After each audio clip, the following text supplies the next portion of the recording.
সবাইকে স্বাগত জানিয়ে আজকের ভিডিও শুরু করছি। আজকে একদিকে Mohun Bagan versus Mumbai city FC ISL ফাইনালে যেরকম নিউজ রয়েছে সেরকম কিন্তু একাধিক বড় ট্রান্সফার নিউজ রয়েছে যেগুলো উঠে আসছে। তো প্রথমেই আসবো আইএসএলের কথায়। আইএসএল ফাইনালে মোহনবাগানের হয়ে খেলতে পারবেন না আরমান্দো সাদিকু।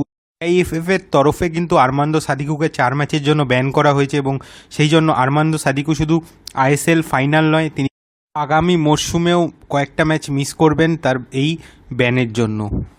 আর অন্যদিকে সাসপেনশনের প্রবলেমে রয়েছে কিন্তু মুম্বাই সিটি এফসিও। মুম্বাই সিটি এফসির তারকা বিদেশি ইয়ল ভ্যান নিয়েফ তিনি কিন্তু খেলতে পারবেন না আইএসএল ফাইনালে কার্ড সমস্যার জন্য।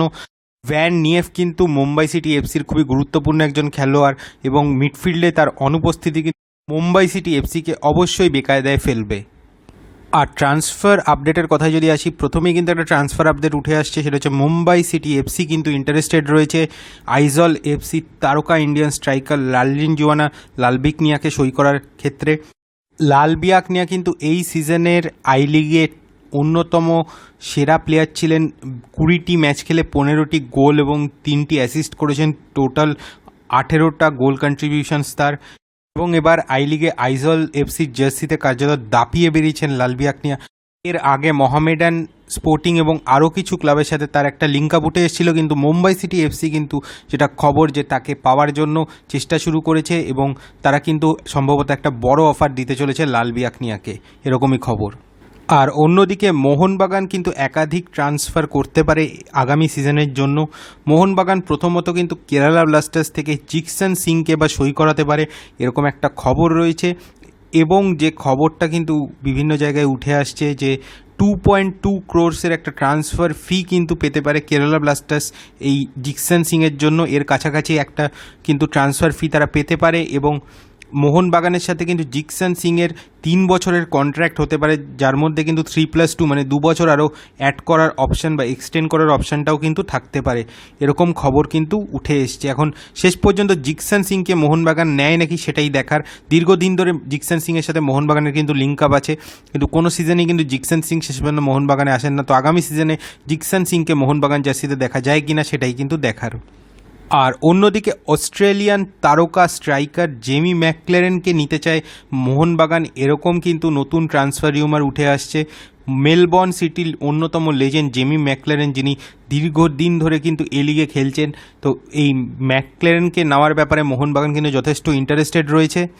এবং যে ট্রান্সফার রিউমারটা উঠে আসছে সেটা হচ্ছে 500,000 অস্ট্রেলিয়ার ডলার পার সিজন, এরকম একটা ডিল, যেটা মাল্টি ইয়ার একটা ডিল, সেটা কিন্তু অফার করা হচ্ছে জেমি ম্যাকক্লেরেনকে।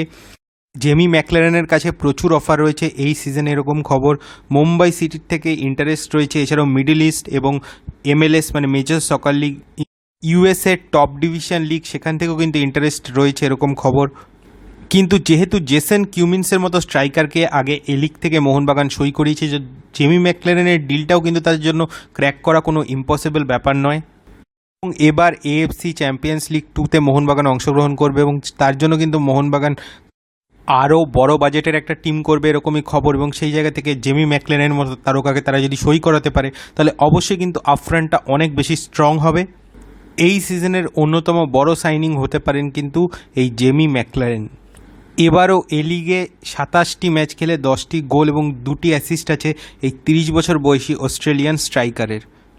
এবং ট্রান্সফার রিউমার অনুযায়ী যে খবর, যেই অফারটা মোহনবাগানের তরফ থেকে দেওয়া হচ্ছে বলে খবর, আর যে ট্রান্সফার রিউমারটা উঠে এসেছে যে 500,000 অস্ট্রেলিয়ান ডলার্স পার সিজন তাকে দেওয়া হবে, সেই জায়গা থেকে কিন্তু যে অ্যামাউন্টটা ভারতীয় কারেন্সিতে দাঁড়াচ্ছে সেটা হচ্ছে 2.71 ক্রোর্স অ্যাপ্রক্স।